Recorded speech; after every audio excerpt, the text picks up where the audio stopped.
Leonardo solía despertar con dolor de cabeza y la mandíbula rígida. Pensaba que solo era estrés, pero en realidad él tenía bruxismo.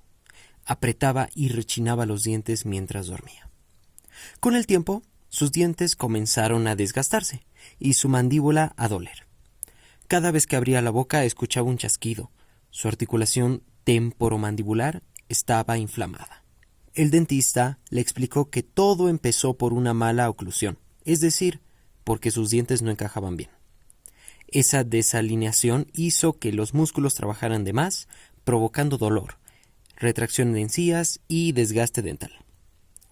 Leonardo entendió entonces que una mala mordida no solo afecta la sonrisa, sino también la salud de todo el rostro. Con tratamiento y una férula logró recuperar su bienestar.